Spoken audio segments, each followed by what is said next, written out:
Hi, my name is John. And I'm Lloyd. And we are the hosts of Pint of Comics, a podcast all about pop culture. Lloyd, what do we do sometimes on Pint of Comics that people might want to know about before they listen? Well, sometimes we drop spoilers and sometimes we swear like sailors. So, if you're okay with that stuff, listen in and enjoy the show.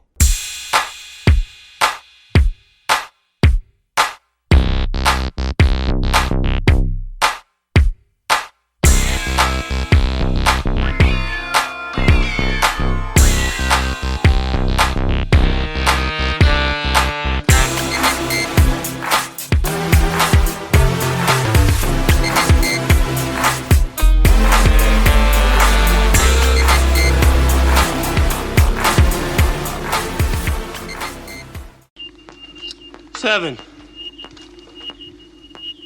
6. Can't be, that's inside the room. It's reading right, man, look. Well, you're not reading it right. 5 meters, man. 4.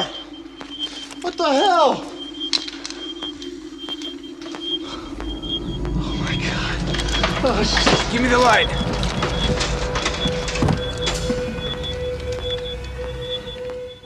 Happy Alien Day, everybody out there. My name is John. And I'm Lloyd. And this is Pint of Comics. I always say welcome back. That's presumptuous. That's very presumptuous. You may never have listened before, but today I can skip over that altogether because today is April 26th, 426. The first celebrated Alien Day, 426, was in 2016, named after LV 426 in what we'll be talking about today, aliens. Lloyd, right. Do you celebrate Alien Day? Do you go out? Do you kiss a xenomorph? Do you do anything special? Yeah, I go and lick, xenomorphs, everyone that I find. It's great. Yeah, Alien Day is perfect. And yeah, I totally forgot that this was Alien Day. We are putting this out on Alien Day, and this is a regular Pint episode. But remember, out there, we have the Patreon. All right, you can go to patreon.com/thepint. $2.50 a month. You could give us movies you want us to review. And this episode was requested by our good friend from the Countdown podcast. Shout out to Paul, probably my favorite podcast out there. Makes this one look like absolute dog shit. You really should listen if you've never listened before. It's a great show, Paul and Wayne. But yeah, they support the show. And I mentioned to Paul, hey, look, you guys can pick a movie. And he was like, let me think. And then he said Aliens. And I was relieved. Because some of the requests I've got, which I will do, are not movies that, goofy movies or whatever. I wanted to talk about aliens anyway. So yeah, I'm surprised we haven't talked about aliens yet. When we ended the Pint Movie Invitational, part of the thought process was because I wanted to do more movies like Aliens. And weirdly enough, people weren't picking stuff like Aliens on the Pint Movie Invitational. They were picking, The Greasy Strangler and Swimming with Sharks. Yeah, deep murder, stuff like that. So, which is all great. That was a lot of fun for many years. All right, the second thing, things. Yeah, they're all good, right? Yeah, definitely. Well, before we started recording, Lloyd showed me his new ring light, and I said, I really need one of those. And I realized that there were two guys in our 40s and 50s talking about ring lights. we should just be executed, like dragged out in the middle of a field and shot in the back of our fucking heads. Yeah. All right, so. Let's get into it right away because this one's a lot of room to talk about. So, Aliens, the sequel to Alien, which we were going to do at some point, by the way, was released on July 18th, 1986, summer blockbuster. It was filmed September 30th of 1985 to December 14th of 1985, a 75-day shoot, long one, took a long time, and there was a lot of strife on this shoot. It was filmed in Pinewood Studios in England. The Albert R. Broccoli 007 stage. So a lot of the interiors and stuff were filmed there. Other stuff was filmed in, this is a very English sounding section of England. Iverheath, Buckinghamshire, England, United Kingdom. I don't know what they... Buckinghamshire. Yeah, Iverheath. That sounds like someone's name. Like, hi, my name is Iverheath. I'm from Buckinghamshire, England, United Kingdom. This is the part that blows my fucking mind, because we're talking about not only 1986 dollars, but we're talking about dollars, period. And if you think about the budget of this movie and movies that are made now for much more and how they don't manage to do what this movie did, this movie was made for $18.5 million. That's it? Yeah. I had no clue. I've seen Aliens a million times. I have books on aliens. I have probably read that somewhere, but it just farted out of my fucking head. Can you believe that budget for what we get in this movie? The budget for what we see in this movie seems so out of whack. Yeah. And it's all Cameron. It's his style. Yeah. Directed and written by James Cameron. The Terminator at this point was his kind of big thing that he started with. He started a couple years earlier with Piranha 2: The Spawning, but that was just a Roger Corman movie that kind of got him into everything. Obviously, True Lies, obviously, Avatar and its 16 sequels that will be coming out in order over the next 5 years. How many of those are you going to watch? Honestly, I didn't like Avatar. Yeah. If the trailer comes out and he has there's some kind of technology that like I can't deny, then I'll watch them, and I won't say I won't even watch them when they come on video because it's James Cameron. He's invested this kind of time and money, but my interest level 0, right? Yeah, I hear you. Zero interest level. So yeah, $18.5 million budget. This thing made $183 million gross. So this thing just killed it in the box office. Absolutely crazy. Manster, before we get into any more little factoids, why don't we go through the cast? Because this thing is fucking jam-packed. So the cast, I think we all know, starts Sigourney Weaver as Ellen Ripley, the sole survivor of the first movie, the alien attack on the Nostromo. She's a civilian advisor, basically, to the U.S. Colonial Marine Corps. She's the first woman to be nominated for Best Actress for an action movie role. Yeah, and I don't. That's not a stat they keep, but I mean, she was in an action movie and she was nominated for Best Actress, so good on her. Yeah, and she's only a civilian in this movie. She's so badass. Yeah, she's only a civilian in the first movie. She's a warrant officer. She's like I don't know what a warrant officer does, but I'm assuming it's paperwork. She probably serves paperwork on the spaceship, and does that shit. Moving on, we have Paul Reiser as Carter Burke. Weyland-Yutani Corp representative, and just real piece of shit in this movie. He's an absolute douche barrel. Yeah, he is. Yeah, he was a good guy back in those days. He was a comedian. He was on that show with Helen Hunt. Mad About You, yeah. Mad About You, yeah. Yeah, he was a pretty well-liked guy, and then he shows up on this as a total douche. Yeah, he's slimy in this. He plays a slimy corporate guy very well. Yeah, very well. Yep. I'm going to do this a little out of order as far as the billing goes and whatnot. But then we have Al Matthews as Sergeant Apone. BS just does not abide with this guy. No. He was basically, he was in the U.S. Marine Corps. He's got a very rich history. He's got 13 combat awards and decorations, 2 Purple Hearts, first Black Marine in the 1st Marine Division in Vietnam, to be promoted to the rank of sergeant. Yep. I read that. Awesome dude. Yep. He was also in Superman 3, if you remember. It was like the fire chief. Yeah, I hadn't seen Superman 3 in a long time. I watched it just for fun like a year ago. And in the very beginning of the movie, there's a fire. And he's the fire chief. And I'm like, that's fucking Apone. Yeah, right. He was in The Fifth Element, Tomorrow Never Knows. He died in September of 2018, sadly. Yeah, very sad. Yeah. Then we have Michael Biehn as Dwayne Hicks. Basically, he's a corporal in the Marines. You might know him as Kyle Reese, the father of John Connor from The Terminator. And you might also know him as Johnny Ringo from Tombstone. Yeah, Johnny Ringo. Good movie.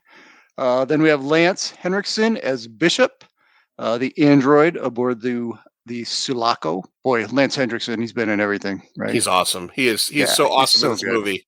Yeah. Near Dark, that'll come up again. Pumpkinhead, Close Encounters. Remember the TV show, The Millennium? Millennium? Yeah. Yeah, Chris Carter. Yep. Then we'll have Carrie Henn as Rebecca Newt Jordan. She didn't really do much of anything. She did not want to be an actor. That was not her passion. She wanted to be a teacher. So she became a teacher. Yep. Let's move on to the Colonial Marine privates. I do want to say something real quick to add into this whole Marine thing. 2 things. Michael Biehn replaced James Remar. Michael Biehn was not originally hired to play Hicks. James Remar was. He shot some of the movie and got fired. For many years, he wouldn't say what it was. He had gotten in trouble with drugs, and Cameron let him go. So Cameron went to his old friend, Michael Biehn, who had been in the Terminator, and brought him in. Michael Biehn is the only one that didn't have to do, like, these guys all did like different kinds of combat training and stuff. And Michael Biehn, because he got brought in late, didn't have to do that. The second thing is in the beginning of the movie, when we first meet the Marines on the Sulaco, when they're all waking up from hypersleep. That scene was filmed at the end of filming because Cameron wanted there to be a actual sense of camaraderie. So he films all the alien hive stuff. He films all all that shit. He has them train like crazy together, and then he films the stuff where you see their interpersonal dynamics. I think it really works too, because this movie, even though a lot of them are kind of nameless faces, where's Bosky and Dietrich and all these ones that you don't really know as much, you still feel like they're a totally feel unit. it. Yeah. That was a great idea by him to do that. So the first Marine you'll know is Bill Paxton as Hudson. Fucking Bill Paxton, man. What can you say about this guy? Yeah. Rest in peace. Rest in power. Man, oh man, he's been in so much stuff. What was that one we did? Frailty. He was Frailty. So good. He wrote and directed that. Yeah, he did. Yep. Yeah. Then we have Jeanette Goldstein as Vasquez. Now, I've said this before and I'll say it again. She is a fucking chameleon. Yeah. She is so good, and she's just someone different in everything. So she was in Aliens, Near Dark, Lethal Weapon, Terminator 2. She's just amazing. She's now the proprietor of Jeanette Bras, a large cup bra store. I was going to mention that. I read that in research, is that apparently she had enough problems with her, you can't tell from this movie, but with her big old titties, that she decided to invest in and or invent some kind of, titanium double clasp behind the back, in front of the back, over the shoulder bra. And that's what she's doing now. Yeah. Something about this movie that I read that would, I guess, never happen today is because she is not Latina, but she's playing Latina, is that they apparently use like a darker makeup on her. And, in 2022, that would be equated to blackface. They could never do that. Right. But it's not noticeable enough in the movie. But it totally works. Yeah. But I guess that's how they did it. So it's just a factoid. So now that I've said them all three of those, Lance Henriksen, Bill Paxton, and Jeanette Goldstein, were all in Near Dark. Yes. My all-time favorite vampire movie. Yep. Directed by Catherine Bigelow, who became James Cameron's wife eventually. Yep. Correct. Yeah. The best vampire movie from 1987. We'll talk about that later. Mark Ralston as Drake. Now we're getting, he's not so much nameless, but yeah, we're getting into that area now. He's Vasquez's pal. Yeah. Yep. How about William Hope as the very inexperienced Lieutenant Gorman? Yeah. Gorman. How many drops is this for you? Sweating bullets. Yeah. 38. 38. Yeah. Matter of fact, I had mentioned this. I did a review of the new Texas Chainsaw Massacre movie for on Netflix for Patreon. And there's a sheriff character in the beginning that, as I watched the movie, I said, man, this guy is familiar and I just can't place him. It was him, but 30 plus years later. And I was just like, holy fuck. Like, that's Gorman. Like, he's an older guy now. I mean, it's crazy when, like, especially for a podcast, when you watch so many movies like we do, and if they're older and you're just not familiar with the person in the time in the middle. Like, I'm currently watching The Wire, which is a 20-year-old show. But in my head, it's not 20 years old. It's maybe 10, 12 years. No, it's 20. And there are a ton of actors in it that I didn't know from that, but I know now. And I'm like, holy fuck, this guy's so young in this. But then the scary part is, like, Idris Elba's in it, and that motherfucker looks 95% the same. Like, he's in The Wire? Oh, damn. Oh, dude. I'm going to just go real quick on this. Lloyd, you love Homicide: Life on the Streets. I'm telling you right now. I'm not even kidding, dude. You will fall down a rabbit hole. I'm halfway through season 3. It's 5 seasons. And the hype about it being maybe the best show on TV ever is fucking real. That's all I'll say. Let's get back to Aliens. I'm urging you. I know you're right. I know. I've got to get to it. All right. I'm going to go. That's it. I'm done. Okay, that's fine. Yeah, That's fine because there's some more people, but they're all mostly nameless and faceless. Okay, let's start you off. End of Alien. Ripley blows the alien out of the fucking airlock. Right, gets away and Just she gets away in the Narcissus, which is the shuttle, Narcissus. Yep. for the Nostromo. She sets the Nostromo's engines to fail cool, where they will not cool anymore, which will cause a fucking nuclear explosion, basically. And she floats off into space. Aliens begins in the same thing. She's sleeping with Jones the cat, and all of a sudden, a salvage ship docks with her and realizes that they can't salvage it because there's someone alive on it. What they don't tell you right off the bat, Lloyd, which we learn, is how much longer is it after Alien? 57 motherfucking years. 57. That's Heinz 57 ketchup. years. That is, by the way, older than I am.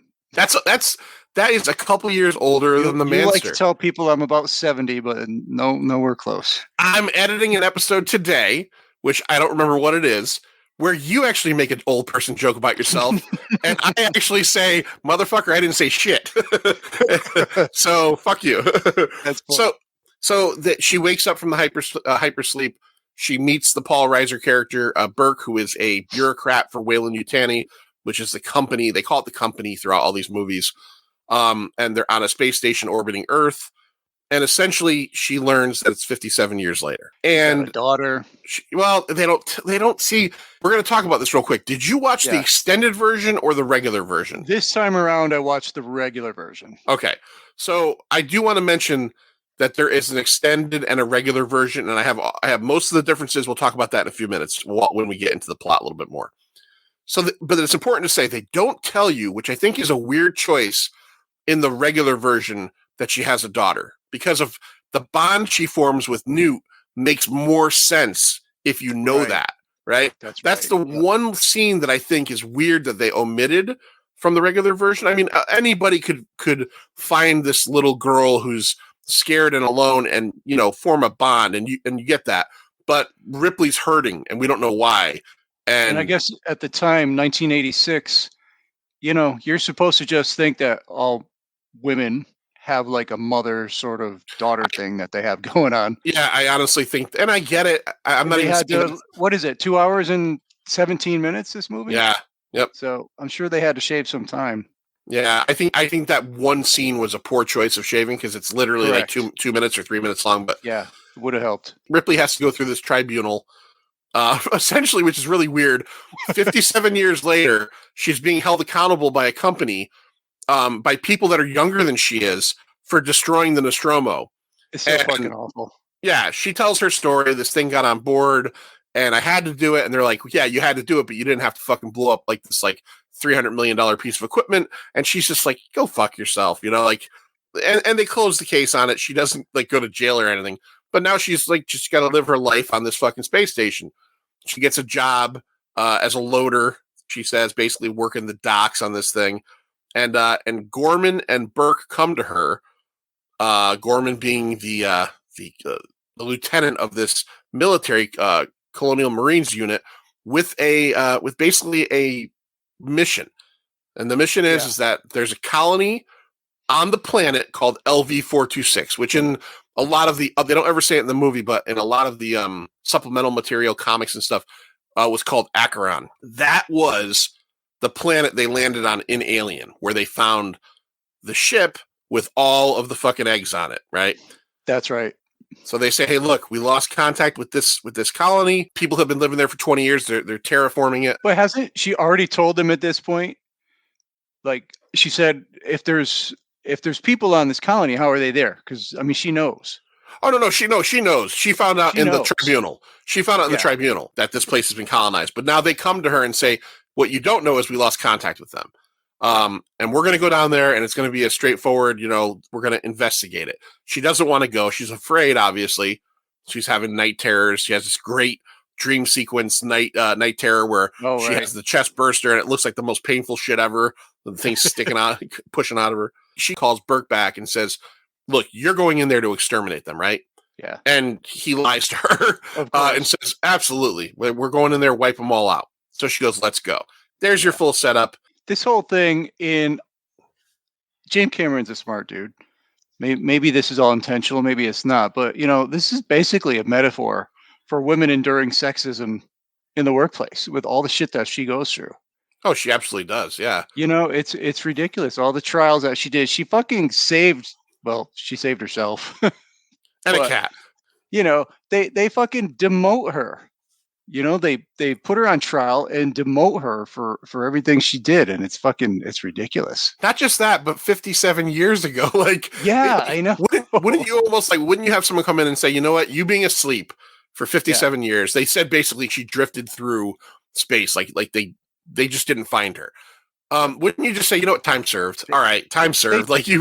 You lost, eventually we find out you lost your daughter who outlived you and died before you, maybe a husband. You obviously, your house or whatever is probably gone. You didn't see your own funeral. But no, they're like, you know what? You can't be a warrant officer anymore. Now you've got to work the fucking. Totally dismiss everything she says. Yeah, they don't believe her until they fucking need her. They're like, you gotta work the fry machine now, right? Yeah. That's it. You're on the fry machine. You can't touch the shake machine anymore. So she decides to go and go along on this mission, and this is where we meet all of the Marines, and we're on the Sulaco, and we have great scenes in this. Again, most people out there have seen Alien, but we learn that on the ship there's a an android. Okay. Oh, right. We meet him. He's serving food. I prefer artificial person. Yes. He plays a little bit of the hand knife game with him and Bill Paxton, which is a great scene. Not impromptu, but that was Lance Henriksen's idea to use Bill Paxton's hand. Yes. Bill Paxton was never informed of this. Yep. And Bill Paxton got nicked at the end of it. He got nicked. Yeah. He did. Yep. Yeah. He said to Cameron, why don't I go over and put my hand over Bill Paxton's and do this? And he's like, sure, just don't tell him. So they did that without him knowing at all. I would be freaking out too. So that was a pretty good reaction. Yeah. Bill Paxton, I had read an interview with him years before he died. And he said that he was so desperate to work that if Aliens didn't work out, he was gonna he was going to quit acting and join the service. He was going to do something different with his life. So you could imagine a guy that's at that end, if they said that, he's like, fuck it, I'm not gonna say anything. I'm gonna let them do this stupid shit with my hand. But she doesn't want to deal with the android, because the last android, an alien, Ash, was programmed by the company to try to get one of these aliens back home and try to kill her by strangely shoving a porno mag in her mouth. If you remember that scene, he rolls up a porno mag and shoves it in her mouth. Yeah. Yeah, he did. Hey, real quickly, going back to that knife scene where he's in between his fingers. Oh yeah. They just filmed that in regular speed and then speeded it up for the effect. But if you look close, what's his name? Sergeant Apone is sitting next to him, and he's nodding his head, and you can see it going really fast. Oh, really? For just a moment. It's not you could stare at it and see it. No, you just have to sort of catch it right. It's kind of funny looking. So he was in the frame when they sped everything up and got caught. Yeah, just for a moment. Yeah. So they're on their way to LV-426. Hadley's Hope. Hadley's Hope is the name of the community. And here's where we have another scene that got cut out. Let's just go over the difference between the extended version and the regular version. So we're talking regular version. All right. I didn't do that research. I have it all here. So there's 17 more minutes in the what's considered the special edition. Now we're discussing and rating the regular version, but 17 more minutes in the special edition. Here's what you get. You get a scene where Burke explains to Ripley in the beginning that her daughter died. Okay, and they show a picture of her, and she's an old woman. And actually, the picture is Sigourney Weaver's real mother. Her real mother. Yeah. Oh, cool. Oh, yeah. Great. So we get that. We get a scene on the drop ship where Hudson is explaining all of their weaponry, he's bragging about all their weaponry to Ripley. He's talking about, we got smart guns, we got this, we got that. So there's a little scene there. That's not too long. We get a little bit of life on Hadley's Hope, which we don't see at all, where you see the people living inside there, and then Newt's parents and her brother take a ride out to the ship from Alien. That's right. the space jockey ship. The ship, not the same ship, but the same type of ship that Charlize Theron couldn't fucking avoid in Prometheus as it rolled slowly at her. Run to the left. Just turn left, dickhead. You beautiful dickhead, by the way. But you see a little bit of life on LV-426, and you see them going into the ship, and then you see Newt's mother, panic induced, coming back to the vehicle they have, and you see her husband has a face hugger on it. So that's something else you see there. Squeezing around his neck too. Yeah, it's slithering around. Newt sees that. And she screams. She does the Newt scream, which we see later on. Yep. Another one. This is probably one of the bigger ones. They Hudson mentions these. They have robotic sentry guns that they put into certain access tunnels that are automated, that are helping them keep the aliens out of the compound when they're actually barricaded in the compound. So they have these robotic sentry guns. They set them up, and every once in a while there will be a scene where aliens are trying to get in and they fire. We learn several times through the course of the movie that the aliens can adapt and learn what not to do. One of the greatest scenes in the whole thing is that the alien queen, and I don't think this is a stupid scene because they say the aliens can figure shit out, uses an elevator. She figures out how to use an elevator, and essentially they talk about how the aliens keep on trying to figure out different chinks in the armor of the compound, and one of them is that they stop using the tunnels with the sentry guns because they realize that. So that's really that's a good part of it. There's a few others. There's one minor scene where Hicks and Ripley say each other's first names to each other, like I'm Ellen and I'm Dwight. But 17 minutes total. I think I did watch the regular version, but I watched some deleted scenes, and I think all the ones you talked about are in the deleted scenes on the regular version disc. They are. There's one deleted scene that you cannot find on, I think, the Alien Quadrilogy, which is what I have. You probably have as well. But if you go on YouTube, you can find it, and it is a scene where and it's not included on the extended version either, where when Ripley is going through the alien hive at the end, she finds Burke, and he's cocooned, and he's begging her to kill him.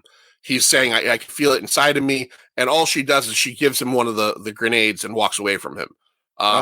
It's really bad quality. And James Cameron said he cut it because in the life cycle of the alien, it made no sense. This is happening technically 15 minutes after he gets, killed or captured.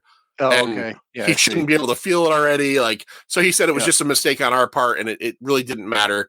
His death was good enough, just not knowing what happened to him. They get on the drop ship, which all of the machinery and the ships in this fucking movie are the best, man. The Sulaco, so good. Sid Mead is one of the concept artists in this movie. He did Blade Runner. He did Star Trek: The Motion Picture, 2010, the year we made contact. Time Cop. This guy is like a science fiction legend. He designed the visual look of the Sulaco. Initially, it was going to be a giant sphere with a bunch of different antenna on it. And James Cameron said, "I want something that looks like a cityscape, kind of like sideways, and I want something very long." You got to almost wonder a year later if the establishing shot of the Sulaco is what maybe helped inspire Mel Brooks in the beginning shot of Spaceballs. Long. Yeah, for sure. Although a lot of Star Wars films do start like that, but yeah, for sure. I'm interested in that sphere with a whole bunch of antenna. That would have been interesting as well. It would, it would have been. I have a couple of Aliens art books. I'll have to see if I can find it. Ron Cobb is another one that was involved in the design. He worked on Alien. He worked on Conan the Barbarian. He designed if you've ever seen Conan the Barbarian, there's two main swords in the movie, the Atlantean sword and his father's sword.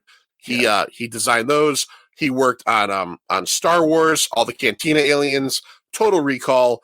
He was in charge mostly of colony exteriors and the APC.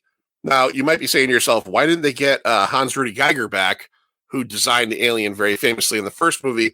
And they wanted to, but they couldn't because he was busy on Poltergeist 2. I've never seen Poltergeist 2, and I never realized that Geiger had anything to do with it. So now I'm a little more interested in it. I didn't know that either. Huh. Yep, they said that, and then they couldn't get him, so they went and got our buddy. We just talked about him a couple weeks ago on the Predator episode, Stan Winston. Stan Winston was brought in, and he designed the new alien looks. And the aliens look much different in this movie than they did in the first movie. More of a buggy appearance. Yeah. They're smaller. They're faster Especially moving. the Queen. Wow. Oh, and the Queen alien, which Stan Winston, designed. It's basically a puppet with animatronics and all this crazy shit. Watching this movie, every time I see it, the Queen alien might be one of the best practical effect pieces ever. Period, ever. Yeah. That and the Thing. There's some really great practical effects on that. Yeah, just the giantness of the Queen, how, giant skull piece, and, the teeth are, it's incredible. It's truly incredible. It's taking Geiger's design and moving it up a notch. And I know we'll get there right when they see her, but yeah, that Queen and the eggs and they actually call it ovipositor, where the eggs come down and she dumps them in the little shells. Oh, dude, that scene where the scene where Ripley goes off on her and starts blasting the eggs, and she freaks out, and she mother against mother. When the Queen rips herself away from that egg sack, I want to throw up every time. It's because it's just the visual of it, and there's also a sound, like a tearing sound. Yep. I don't even want to think about an alien vagina. I don't want to think about any of that. It's awful. So the Marines get on this drop ship, and they drop down in fantastic fashion down to the surface of the planet. No, would you be able to last that drop? No, I certainly wouldn't be able to. Barf your fucking brains out? I think I'd barf. Like, you saw how fast they're going, and it does not look pleasant. Hicks sleeps the whole way. Everybody's got their little thing. But yeah, it looks terrifying. They hit the ground. The drop ship drops off the APC, which is this incredible armored personnel carrier, and they rip way through to the actual Hadley's Hope. Lloyd, why don't you take over a little bit and kind of just describe what happens when they get there? What the fuck happens when they get there? Well, they just start looking around, man. They go in there, and of course you got Vasquez with her fucking pose, the way she gets there with their guns. And they just start looking around, and I think Ripley's up there with, who's the other guy? Gorman. Ripley and Gorman. Gorman, yeah. And she spots a little something. She's like, "Oh, pan back to the right," and they see the acid hole, and then she's fucking she already knew, but at that point you're like, "Oh shit." Well, not just that, but what is the biggest thing that we, they have no contact with them. The place is abandoned. It's all abandoned. Yeah, there's no bodies. Right. But it is all abandoned. There's remnants and shit, and then they see the tubes with the aliens in them. 2 live ones and I don't know how many dead ones. Would you I think the biggest nightmare part of Alien, I don't know what would be worse, the chest burster actually coming out, because that kills you. Fucking having to get that face hugger's dick down your throat. Oof. Like, that's got, and I'm not even talking about it from like that's gay type thing. I'm just talking about, like, I think Alien probably gets a lot of talk about it, because part of the horror is it's all about almost like, it's like rape, right? Like, so I'm assuming when that thing gets on your face and he puts his dick or whatever proboscis down your throat, it's like a tick. Right. There's some sort of numbing agent or something that just puts you out and you're not feeling it. But it impregnates you, right? Yeah. And then you're going to die upon, you give this thing nutrition and all this, and it's going to kill you. I think that's part. I think the body horror factor is so big in these movies. Yeah. It's gross. It's absolutely gross. And those face huggers, man. The perfect design. That is an absolutely perfect design. I've seen pictures of the original design, which were a little softer, and they were a little bit more bug-like. One of them was, pardon me, if I remember correctly, like a worm that just stuck itself inside your throat. When you get when you get those fingers involved, when you get that like kind of like hand involved, the over face hugging aspect of it, yeah, completely frightening. So they realize that this place has been abandoned. Something moves. They go check it out. Oh, that's another deleted scene, by the way.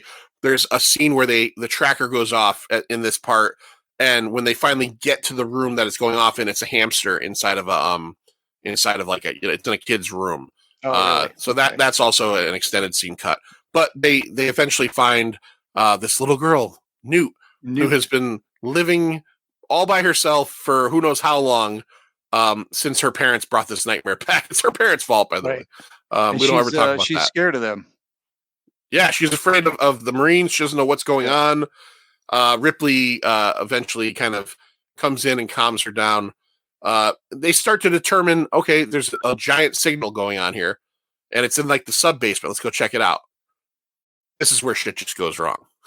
So this is where everything starts happening. First thing that goes wrong is they start to head down into the sub basement, and I think Ripley is the one who realizes that this is essentially a giant thermonuclear reactor. Mm-hmm. And you've got a bunch of people with pulse rifles and smart guns and all this kind of ordnance down there. What's going to happen if you hit the wrong thing or overheat something? So Gorman has to get on the line and tell Apone to tell all of his people to give in all of their weaponry. Yeah.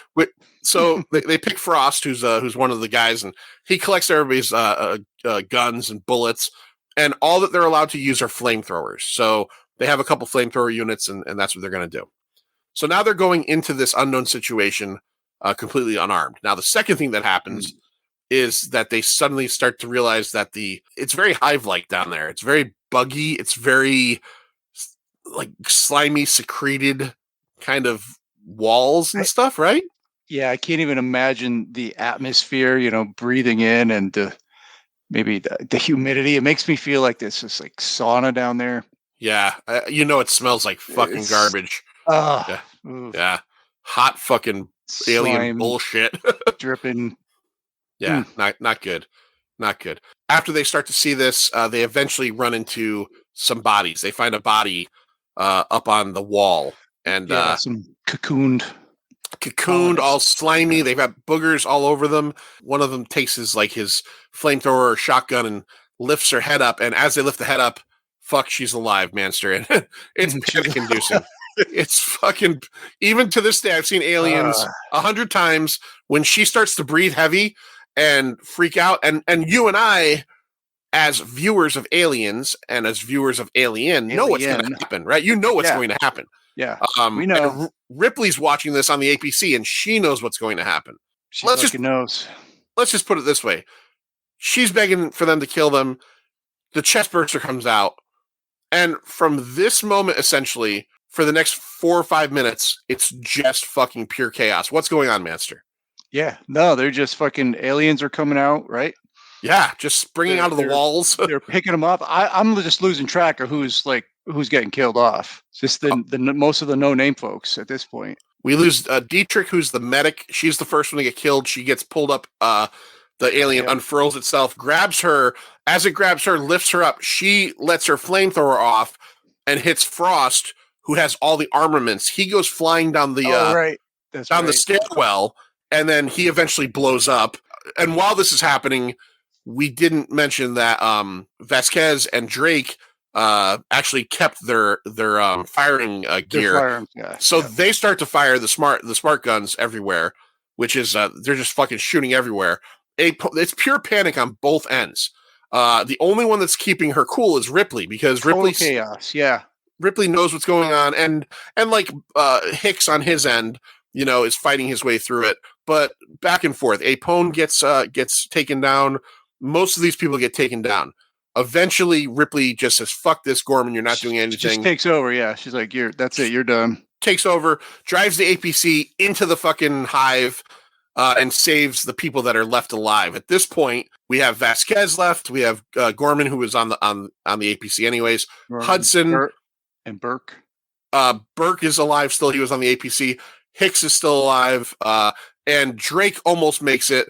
But as he's getting on, great moment where he gets sprayed by the acid and taken out. Now they get away, and essentially it's just pure chaos. All right, but they're still alive. The Sulaco's still circling the planet, and there's still another dropship that's going to be the dropship coming back to pick them up. So there's a pretty good chance they're all going to get out unscathed. Right now, it's not that big of a deal. They just got their asses kicked. Hudson is a complete fucking he's just. This is maybe one of the greatest, if not the greatest, kind of crybaby, worrywart performance of all time, right? Yeah. By Paxton, right? He nails this role in his whiny tough guy. It's kind of a mix. Yeah, and every time they get through to him, like, we need you, and he bounces back out of it. Yeah. 3 scenes later, he's back to That's right. What are we gonna do, man? Yeah, you're not keeping score. But he says to himself, like, he was out in 90 days or 3 months or something. Oh, so right. I think that's even more of it, is that this guy is almost out of the Marines. He's almost out. It's almost out. So as they're waiting, now they're all fucked up. They're waiting, but they got the dropship coming back. We see as audience that as the dropship crew is getting on board, the co-pilot gets a little bit of slime on his hand. So we realize that there's probably an alien on the dropship. And as the dropship is pulling in to pick them up, and they're all, they're as relaxed as they could be in this situation, they suddenly see the fucking dropship starts to kind of just fucking flutter around. That's because the pilot's just been killed on board, and it is now rolling towards them in a fireball. So now they have no way to get off this fucking planet. So they have to go into the facility and basically spend time there. And they find out, basically, when they start to go through everything, that once they're reported missing, it's 17 days until anybody would be sent out to get them. If there's even one problem I have with this entire movie, and it's literally one problem that I never understood, and I even thought about it a little bit harder in this viewing because we're doing an episode on it, is why is there nobody else on the Sulaco? Why the fuck would you? That ship is fucking giant. Everybody, huh? It's so huge. Why would there not be another crew up there, even support crew that you could contact? Like, who's flying the fucking? I mean, I get it. It's probably remote control or it's like in the Star Trek movies. We only see Kirk, Spock, and all those guys, but there's 1,000 people or 5,000 people on the Enterprise. Right. Not just those 5 guys. Yeah. So I guess that part gets me a little bit. So they're waiting around, and we learn that they are now kind of stuck there. And this is what they have left from all the stuff that got destroyed. 4 pulse rifles with 50 rounds each. Now, if I had one more problem with this movie, the 50 rounds each 4 pulse rifle thing makes no sense, because if you watch that end scene where the aliens crash into the room, they fire fucking hundreds of rounds at the aliens. Not 50 rounds times 4. Yeah, it does not track at all. Not at all. 15 grenades, which they load into the grenade launcher and into the pulse rifle, and half of an empty, or if you're an optimist, full flamethrower. So that's all they have left over, basically, and we'll see that come into play. The alien nest set, by the way, I wanted to bring this up earlier and I forgot to. Filmed Acton Lane Power Station in Britain. It's the same set they used for Axis Chemicals in Batman '89. So, oh really? And apparently, I had read this in a Batman thing once, that when the crew got there 2 years later to film Batman, there was still alien eggs and shit left over. I've read this more than once with more movies, that a lot of times they just leave shit behind, which is crazy, because for some movies you might not think, okay, big deal, who cares? But this is Aliens, this is a classic 36-year-old movie at this point, and to think that they would leave anything behind, but they don't know. This movie could have been a bomb. You don't know.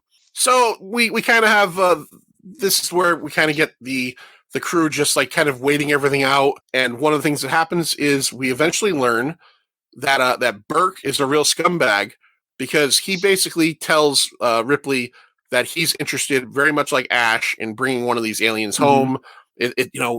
He tells her that we can make a lot of money off this. He insinuates that by maybe bringing one home and keeping it quiet, he could pay her a lot of money, and she does the right thing and tells him to go fuck off.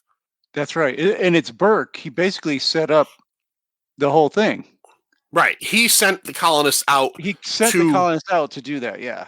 Yeah. And that fucking caused everything to go wrong. Yeah. This whole thing Yeah. is, you know, and is I Burke's never fault. really put that together. I mean, I realized this a little while ago, but it took me a while. Like sometimes with the other movies, you're like, oh shit, something just clicks for you at one point. Yep. That was one of those things for me. Yeah. No, it's a line of dialogue. So you might miss it 10 times. I totally get that. But yeah, as much as I fall asleep in movies. Yeah. You're not even sure what the fuck. You're like, are there aliens in this movie? To kind of pay her back, because his whole thing is he's a bureaucrat. He wants to make money, and he wants to sell or at least bring this back to the weapons division. This is a huge thing in all of the alien comic books and all the alien like outer fiction that's not movies. Is that Weyland-Yutani wants to weaponize this? It's going to weaponize it because it's the perfect weapon, right? I mean, it's a killing machine. It got acid for blood. And that's what they wanted it for in the first movie. Why would it be different 57 years later, So Burke decides to eliminate the Ripley problem. He fucking releases those face huggers. Yes. And she's trapped in the room with Newt. They're catching some Z's. And he fucking traps them in there. She's like banging on the camera when she realized they're trapped in there. And he just turns the camera off, just ignores it, Upper lips all sweaty. They did a great job of making him look like a nervous guy. Yeah. Yeah. Yeah. But again, once again, he fucking set that all in motion. Yeah. So eventually, Ripley has the presence of mind after fighting these facehuggers off and not doing a good job because she almost gets killed to set off the fire extinguisher, which sets off the alarm.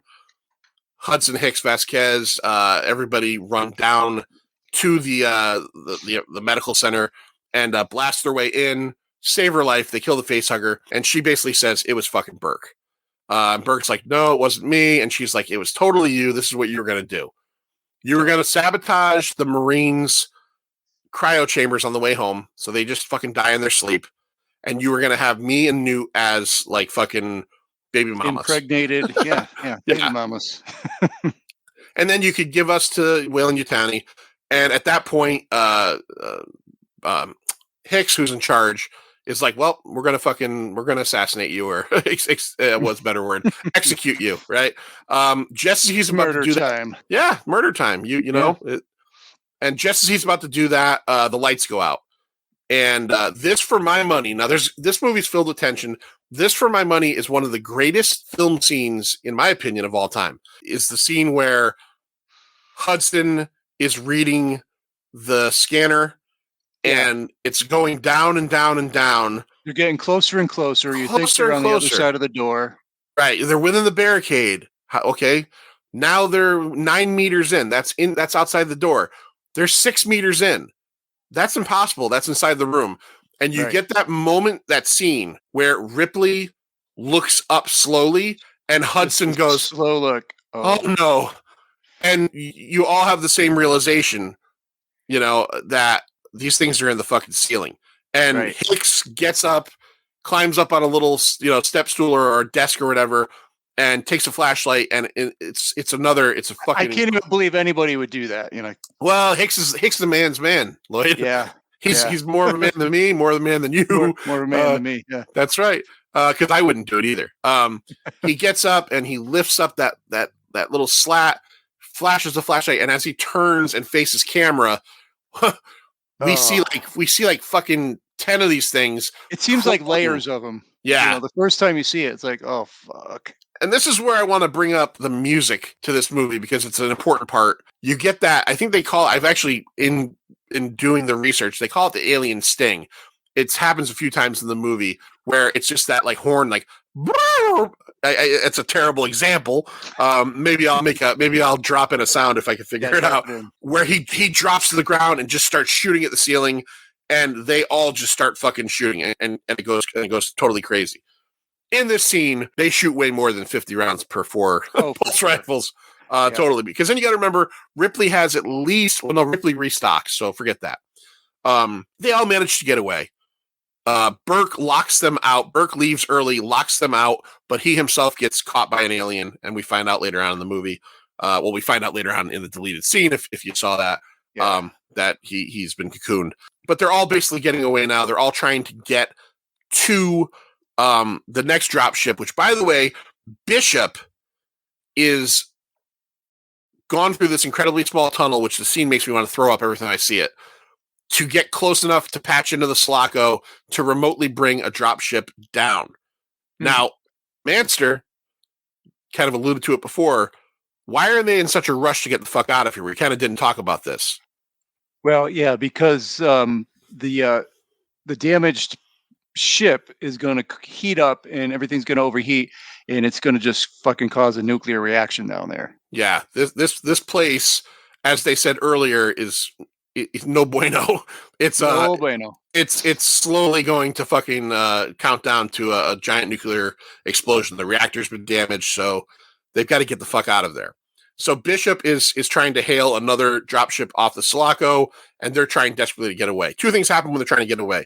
First thing is Vasquez and Gorman valiantly fight as best they can, but they end up getting surrounded by aliens from every which way, and they're going through like a air vent or something like that. Yeah, they're in an air vent. Air vents. Yeah. Yeah, they get cornered from both ends. Matter of fact, there's a little grate like on their way out that one of them comes through. There's no way they're getting out.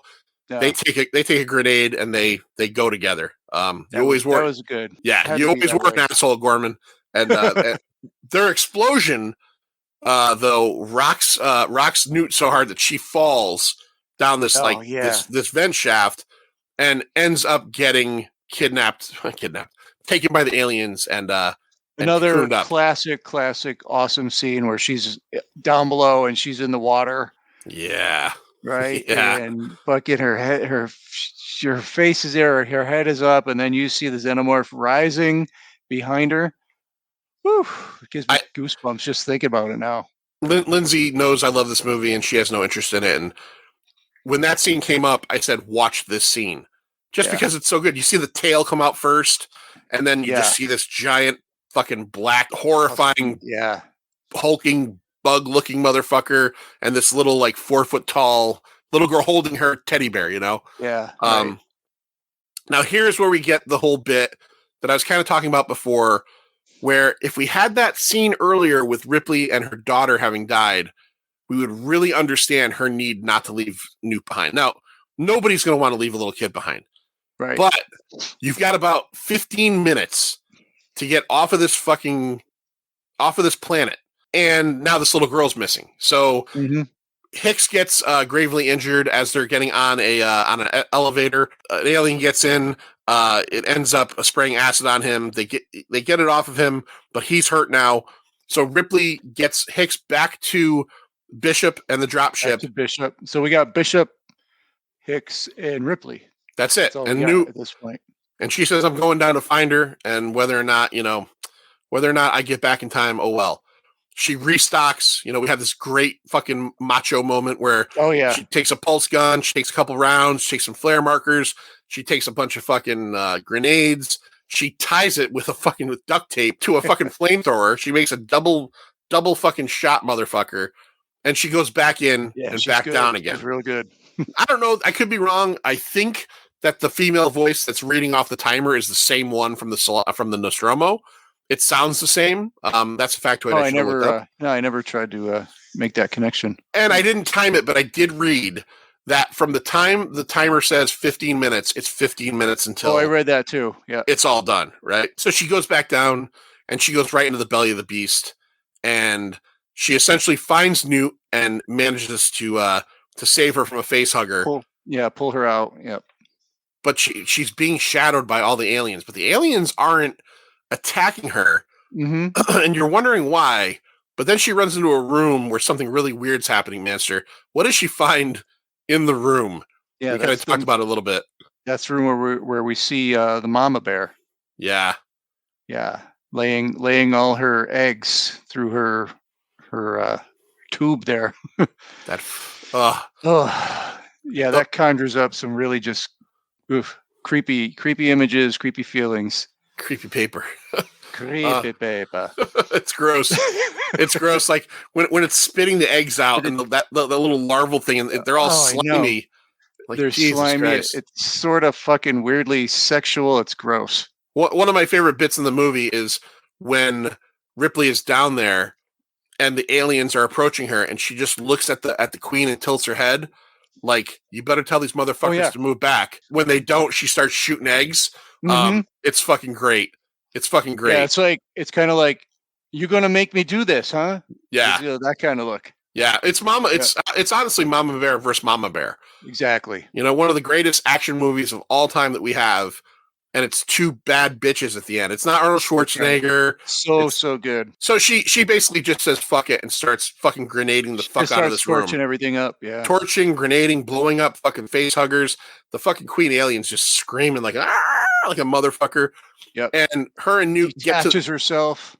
Rips herself off that thing. Makes me want to puke every time. And they get back to the elevator and they're getting up and there's minutes to spare. And as I said earlier, they had made a mention that the aliens were working out, different problems. They solve problems. And there's a scene where they show the Queen watching the elevator going up, and when the other door comes down and opens, you realize she's like, I can go up in that. So she does. She goes up. Now, whether or not she hit the button, that's a whole nother question. But I'm just gonna go with movie magic. It was on automatic, and they get to the top of the platform, and fucking Bishop is not there, and she's screaming, "Motherfucking Bishop, you motherfucker!" That's I'm using words that aren't used. I'm gonna rip your motherfucking face off, and because she doesn't trust the androids, and she felt like she could kind of trust this guy. Well, he does show up just as the door opens. Another iconic scene, right? Oh, fucking floating up there. The Queen alien comes off. Lose your eyes, baby. She's just about to fucking kill them. And then the fucking dropship jumps up and they get away. They get back to the Sulaco. We think it's a happy ending. She says, Bishop really came through. And he's like, look, the landing bay was fucked. Landing bay was totally fucked up. Now, the whole thing blew up, by the way. The nuclear reaction happened. Yeah. They're on the Sulaco. The landing bay was fucked. I couldn't sit there. But I circled a few times, when you drop someone off at the mall, sometimes you don't want to sit there and read. You just circle a few times, hope they get out quick or something. That's what he did. Hicks is fucking MIA. He's in a chair with his fucking eye bandage. He's all fucked up. He's on pain pills. He's useless. And in the middle of her talking to Bishop gets a chest burster. Fucking, right? He gets a tail right through the chest. Well, that's what I'm saying. But the first time I saw this movie, I was like, how does this motherfucker, because they make it look like a chest burster kind of, right? Like, the same action comes through his sternum. Yeah. Well, here's what happened was, and this is also very sly, and you kind of mentioned that stuff you don't notice before. I noticed it before, but had forgotten about it. When they're coming off the platform, something gets jammed in the landing gear of the dropship, and it won't close. That's how she got into the ship. That's how she gets into the landing gear. Yep. Because she comes down through the landing gear. And the Queen is there, and she just rips Bishop in half. I wish I could show you. I have the aliens reaction super 7 figures, and the Bishop one is ripped in half. It's cool. Oh, you got one of those? Oh, yeah. Yeah, what a scene when you see that. Oh my God. The milk, the android blood looks like milk. The android milk, yep. So one of the things that James Cameron had a really hard time in this movie with was that in England, in certain studios, and this studio is one of them, they don't have, like, you hire your crew, right? So, like, I hire you, Lloyd, because I know you've done this movie and that movie and that movie, and you're a good crew member, and you love making movies. These studios have employees that were actually called indentured servants of the company, right? So essentially now it's like your movie crew is just a bunch of guys that work for, you work for JCPenney. You don't give a fuck about JCPenney, right? Yeah, you just moved. I actually read this before too. Yeah. So these people hated working with Jim Cameron because he's notoriously hard, and they're just guys that think, well, we're just on a job, right? They're constantly taking breaks. He's not used to that. They said that the English crew on this movie had an incredibly relaxed attitude because they didn't really care. And one of the things was that the milk mixture that they used for the android blood was like this, like, sheep milk mixed with other things and other chemicals, but they never refrigerated it. Yeah, and they it just sounds like it smells like fucking piss garbage. They kept it out under the lights all the time. So every time they had to re-dress Lance Henriksen, They said his coat. They said he was a champ. He never even mentioned it. But they said like Sigourney Weaver and Cameron and whoever was on set, Michael Biehn, couldn't be around him because he smelled like such shit. I can totally see Lance not even saying a word about it. Right. If you had your own choice of crew, these guys might be like, well, we have to put this on ice. You know what I mean? Like there was a very similar story when we did, if you remember, Day of the Dead, when Rhodes gets killed. The guts, they said, were left out under the lights all the time, and they would go back and film like a day later, and it would smell even worse. So Bishop is ripped in half, and they're on this ship, and now it's down to fucking this has got to happen. So the Queen is chasing after Newt, who's underneath the floorboards, and Ripley goes and finds something that's going to make the fight fair. Yeah. Something we were introduced to earlier in the movie. Yep. Mister, what the fuck does she go get? She gets the exo loader suit that looks so fucking cool. Yeah. Yeah, basically, you just walk around in this suit. It's like, what's that movie you love so much?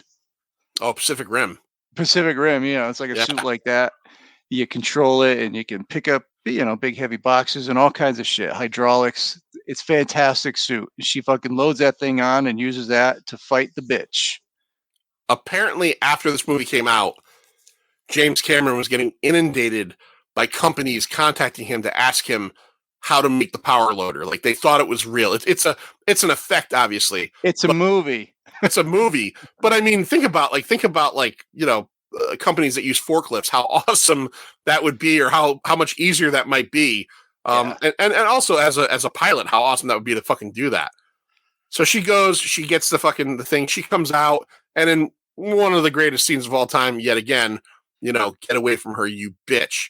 And then they fucking go at it. They're fucking popping and slapping each other. Yeah, he's popping, trying to get in there, or she. Oh yeah, she's holding her at bay just far enough so that the second mouth can't get her. She's got her head like in one of the clamps and is holding her just off enough. The second, the inner jaws are and they're giant on this. It's like my fist, slamming in there. It's just like about a half inch away from Ripley's face. They're fighting. They're doing all this stuff. Ripley has a little torch on her on it. She blasts it in the face with a torch, but she can't get this thing off of her. So she uses the little remote pad, and then she opens up the airlock door, and she's hoping that they'll go in and she'll get sucked off of her. They go in, and it's just a messy pile, and they're hung up. She doesn't open the bottom door, the actual airlock, until after, and just makes this awesome pivot move where she's holding the alien and she pivots right to where she's going to drop her into the airlock. Right. And then release her and then cover the upper door. But somehow that thing sort of just shifts the weight and topples her right over, so they both go down in there. Is there a movie? Let me ask you this: can you think of a movie with better sound effects than Aliens? Oh God, no! This is so good. The pulse rifle sound effect. Yeah. The alien scream sound effect. The sound of the power loader sound effect. The sound Foley art in this is fantastic. The Foley art in this movie is fucking incredible. I don't know if it won any awards. It certainly deserved them. Just that kind of shit. I love that. There's so much going on. So yeah, they end up inside the inner airlock, and she has nothing she can't do anything other than she basically gets out of the loader. She crawls up the ladder and she hits the button to open the outer airlock. Now, again, I'll say it again, Manster. If I have one more problem with this movie, it's this scene here. Because I don't know, man. I don't know if she can hold herself. Yeah, I almost feel like, and again, I know it's a movie, but I almost feel like your body would rip away from your arm with that kind of vacuum. Now, here's my thought. Yeah, maybe that's true. Maybe your body would just rip bone right out of the socket in the flesh. Maybe not. Maybe just by clamping your arm around, maybe that's good enough. But you got Ripley and you got Newt up top. Right. And all they're doing is holding on with their fingers in a grate. Well, there's no way. So got to be more pressure than that. So here's what I would say with that. I understand when Bishop grabs Newt because he's an android, right? So he's holding on with a strength that we don't have. But that's not until later. I mean, they're both getting sucked. Yeah. You Yeah, know? you're right. You're right. I try not to think too much about this stuff, but eventually the queen can't hold out and she goes flying out the airlock, and Ripley is able to climb up to the top and shut the door, and everybody's safe. We end up back on the Sulaco, and everybody gets in their little beds, and fucking Bishop is torn in half, and Hicks is all fucked up, but everything's all good, and they go to sleep again. It very much mirrors the end of the first movie. Alien out the airlock, everybody goes to bed, right? But then you got the cool scene too when she's crawling back out. It's kind of like Indiana Jones style, where she crawls out of the airlock and then hits the button to close the door, and then at the last second she lifts her leg up. Yeah, as the door is closing up top. I don't know. Yeah, I kind of noticed it this time. It's a nice little added effect. Get your leg out of there, man. That would hurt like fuck if that thing closes on it. James Horner scored this movie, but he had a lot of problems with Jim Cameron. They didn't work together again for a long time, although they did work together on Titanic, which obviously is one of Cameron's biggest movies ever. Part of the reason they had a hard time was James Horner was given 6 weeks to score this movie. But because Cameron was having such a hard time getting this film in on time, the weeks that by the time he got to England to do this, 3 weeks in, Cameron still has no movie to give him. So now, after 3 weeks, he finally gives him this finished movie and says, go ahead and score it. He gets it back, and Cameron's like, I don't like this score. Like, I like it, but I don't like everything you did with it. I don't love it. I don't love it. Now, I don't know. I love this score. Like, there's so many great things in it. Like the scene where they're on the Sulaco and you get like that very military, the drums. It's just, I love this score. But he didn't think it worked right. So he actually took the score and cut it himself and put it in different places. Okay. So for a long time, James Horner was pissed off about that. Like, motherfucker, you didn't, yes, it's my music, but that's not how it was intended. Eventually they got over that. So I just wanted to point that out because I think the music in this movie, I'm not necessarily, I love scores. It's not always the first thing I go to, but like there's some that really stand out to me, and this one really stands out to me. So do you own it? I know you own a lot of scores. I don't own this one. I'll be honest with you. I actually do own Alien. I do own Alien. Master, do you have anything? Do we have box office for stuff that came out around this time? Yeah, I do. Yeah. All right, let's talk about that real quick and then rate it.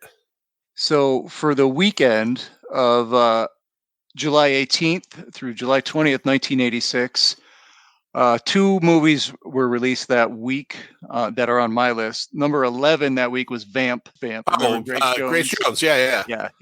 Number 5, Top Gun, 4 million. 10 weeks of Top Gun. Number 4, Back to School, Rodney Dangerfield. Fucking Triple Lindy. Yeah, Triple Lindy. Number 3, Ruthless People. Oh, okay. Yeah. Yep. Number 2, The Karate Kid Part 2. Oh, all right. 5.5 million. And toppling that all, number 1 that week was Aliens, 10 million. 10 million. 10 million on an $18 million budget in one weekend, made 10 million. Made over half of its nut. Yeah. And still, imagine what it would have made today, Oh, God, yeah. I didn't do adjusted for inflation or anything. 10 million is one state.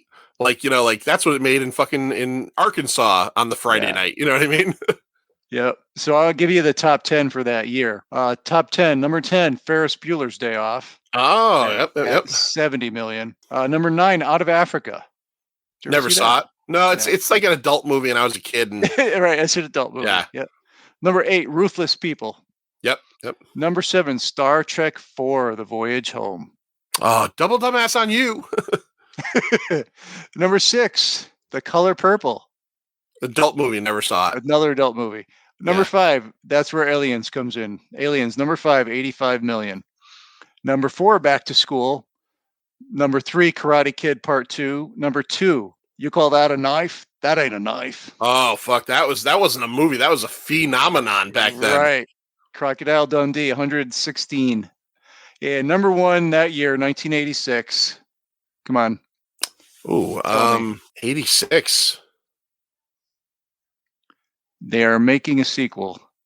Oh, Top Gun. Yeah. Yeah. Top Gun, 176 million. The fact that you just said that Back to School made more than Aliens. Blows my Right. fucking mind. 6 million more. Blows my fucking mind. Yep. All right. People All like right. Rodney Dangerfield. No, it's fucking great. He Yeah. was that movie's fucking funny as hell. Matter of fact, the guy from Christine, right? The Stephen King movie. Keith Gordon. Yeah, Keith Gordon. Yeah. Sam Kinison has a great cameo. Look at Sam Kinison. Wow, I'm really surprised. All right, I'm really surprised about that. Okay, all right. Good box office. Great movie.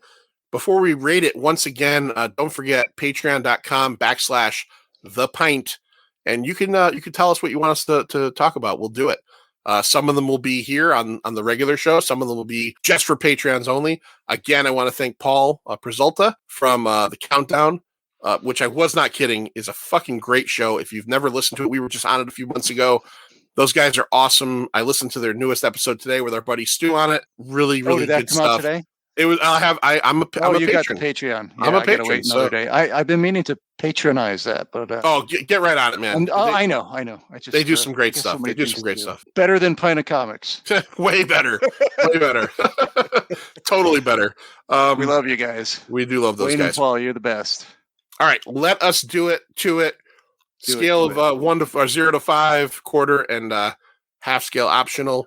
Who's going first? I'll go first. You'll go first? All right. I'll go first. I was 10 years old when this movie came out. 10 years old, and I remember my dad and mom took me to see it. I loved Alien. I'd gotten Alien a few years earlier on VHS and scared the fuck out of me. This is one of the greatest sequels of all time. It's also one of those movies that like left turns from the original dramatically, right? Great cast. So many people that I've loved my whole life. Michael Biehn, who just, he's this great character actor. Bill Paxton, Sigourney Weaver, Lance Henriksen. It's so well done. James Cameron was on such a fucking streak for so long. I want to discount Avatar because I wasn't a fan of the movie, but like, look, this guy made, and I'm going to do it in order. The Terminator, cha-ching, great movie. Aliens, great movie. The Abyss, great movie. Great. Terminator 2, great movie. True Lies, great movie. And you know what? Even though I don't want to watch it anymore, Titanic, great movie. In terms of, you can't not, okay. Record-breaking movie. And I'm saying great movie, not so much for the story and the fact that it's overlong, but the fucking set design, the attention to detail. The guy is a fucking genius, right? Let's not mention that in his side time, he spends half of his life like in the fucking Marianas Trench. So this guy is like a couple levels above the shit I'm doing in my life. But you know what? Good for him. And you can't really top that Titanic sinking fucking scene. No, and there's hardly anything in cinema that's better than that. It's an overlong love story, but when you get right down to it, like all the Titanic shit, especially that last 45 minutes, is unfucking real. Yeah. Unreal. If I ever watch it again, which I probably won't ever watch the whole thing again, I will watch that last 45 minutes again. Because it's incredible. But this movie I'll never say this is better than Aliens or Alien, because a lot of people are like, well, which one's better? They're starkly different movies.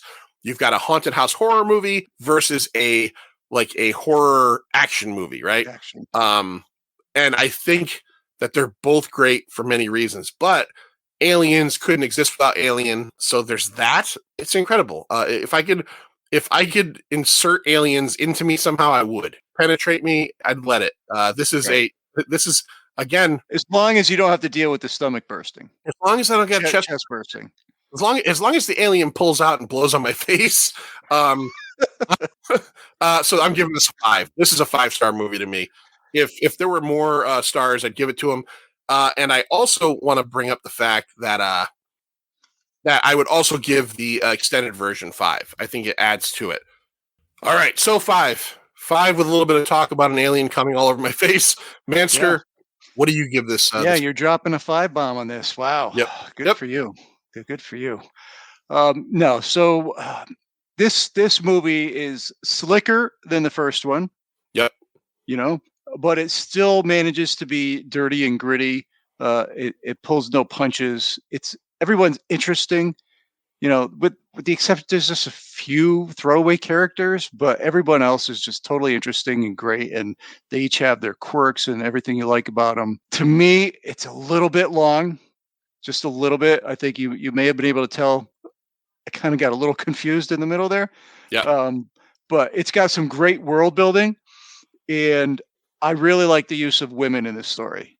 I think it does a great job of handling the women, even though there's one and then a girl, but really good job. And you say you have a hard time saying that it's better than Alien. I think I can come out and say I think it's better than Alien. You're coming out of the Aliens versus Alien closet right now? I think I'm going to come out and say it's better than Alien. I'm not going to say that it would get a higher score than Alien, but I think it's better than Alien. And I'm going to give it a 5. Oof. 5 out of 5. 5 out of 5. This is an exciting day here on Pint Comics. 2 5s. 2 5s. That might be the first. I could be wrong, but that might be the first. Let's go over to our Patreon page, the Filthy Secret Tier, as it's called, and our Pint Insiders. I asked them, I said, hey, what did you think of Aliens? Rate it on the scale we just did. And some of them jumped in here. So we'll start off with our buddy Lou Skywalker. How you doing, Lou? Miss you, buddy. Haven't seen you in a while. Lou gives it a 4.25, a 4 1/4. All right. Let's see. Eric, Hot Coffee Lawsuit. Eric, our buddy out there. Also, he gave it 4 1/4 out of 5 open airlocks. Johnny Amato. Oh boy, this is a trend here. Johnny Amato, 4 1/4. 4 1/4. I wonder where they're dinging it for. Yeah. I'm going to ask next time for a little bit more information. But John Peck from Shocking Things Podcast, check it out. A great podcast. 4 1/4. So I saved the last two. For last. Who gave it more than 4 1/4, but nobody went below that. Right. Our buddy from New Jersey, Patrick Flanagan, great guy. Patrick. We love Patrick. He breaks us into 2. Theatrical version, 4.5 out of 5. Special edition, 4 out of 5. So I wonder. I'm going to ask him. We're going to see him soon. I'm going to ask him. Did it lose points because it's longer? Maybe because, like you said. And then Chris Ramirez, our good buddy. Also, we see him all the time at the Cult Classic shows. He's with us. Chris is part of the 5. He gives it a 5 as well. So thank you very much. All right. You're in the 5 crew, Chris. 2-5 crew. That's just me, you, and Chris. That's forever now. And of course, we got Carlos Danger from the Insufferable Bastards podcast, which I love. Did he pipe in? Well, he has never once commented in any serious form on anything I do. And again, he did not. He just put 9 inches. So he gave it 9 inches out of 5. All right. He gave it 9 inches. So yeah. So, but with him, you never know. So I like that, Carlos. Good job. That's Aliens. That's our story. We're sticking to it. This was an episode picked by the Pint Insider Paul. So thank you again for that. All right, Manster, before you do your usual thing and tell everybody where they can find all of our good stuff, I want to bring up our buddy G.I. Gary. He has a podcast I listen to every single week. It is very G.I. Joe centric. So if that's your thing, you should be listening to this. It's called Chaplain's Assistant Motor Pod, a G.I. Joe podcast, short episodes between 25 minutes and sometimes an hour. And he talks about some of the new G.I. Joe comic stuff. They have some games that have been coming out lately. He talks about the figures. He talks about the toys, the vehicles. If you're a Joe fan like me, it's a great weekly listen. It is essentially the little brother podcast in the Pint Comics family. We have 2 shows, if you didn't know that. Gary doing his thing, talking all about G.I. Joe, and I wanted to give it a big shout out because I realize every episode he does, he brings us up, and I only bring him up once in a while. So we're going to be adding that to the stuff Lloyd's going to say. I'm going to add it to my list. Add it to your list. So now you go through your list, Lloyd. Well, you can subscribe to us on Apple Podcasts, Spotify, Stitcher, Amazon, wherever you like to get your podcast from. We come out every single week. Go ahead and give us a 5-star review if you would, or any review would be good. Subscribe to the YouTube channel and ring that little bell for notifications. And on Facebook and Twitter, we're at Pint of Comics. And on Instagram, we're at Pint_O_comics. That's it for me. What do you got to say, Master? Game over, man. Game over. It's over, Johnny. It's over. Nothing is over. Nothing. You just don't turn it off.